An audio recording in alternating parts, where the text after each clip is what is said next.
Do you realize what it took to give you the life you live today? How many trillions have been poured into medicine and research to safeguard you from fatal diseases?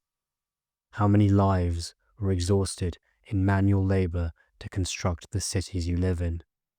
How much time geniuses devoted to experiments for the creation of life-changing technology? Looking back at their life, even an average human can consider the small ways they added value to the lives of others and the progression of civilization. Now imagine the total value in circulation if billions of humans have all collectively been doing this for thousands of years. But where do most human beings find themselves now? Are they lost in wonder over all the cumulative progress and living in bliss? No. No one wakes up from their bed and celebrates the fact that there isn't an animal trying to rip their intestines out. No one turns on their tap and ruminates over the years of innovation that led them to be able to access clean water with a single push. No one sits on a train and jubilates over how quickly they can cover long distances and travel to places that were virtually impossible a few generations ago. Are humans just inherently ungrateful? Perhaps the matter is more nuanced.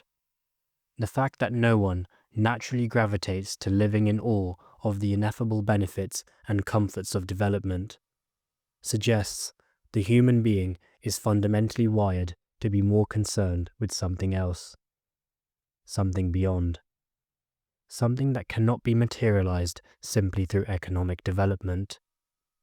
Because despite all the progress, you can observe in the world today that most will live a life that feels perpetually incomplete, and they will die in that unfulfilled state. The state of always having a mental list of outstanding worries somewhere in your mind. The state of outcomes never fully giving you what you thought they would. The state of constantly feeling like something is still missing and yet to be found. Here, you might start to realize something.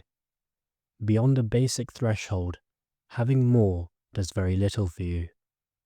In heartfelt conversations, I have seen more life in the eyes of someone whose business has just collapsed than the eyes of a stable billionaire who appears to have it all.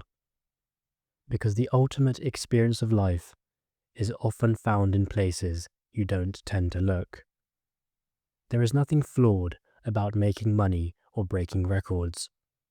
Rather, the issue arises when one mistakes these for the things they really want. In truth, it's never about the thing. It's always about some unrealized part of yourself.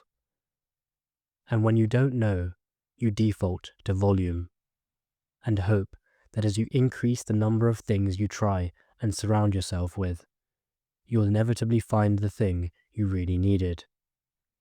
But nature did not leave the solution hanging somewhere outside. It hid it within the very problem itself. For the rare individual who is willing to look at it and go inside, a beautiful journey unfolds, and it may be worthwhile for us to have a conversation.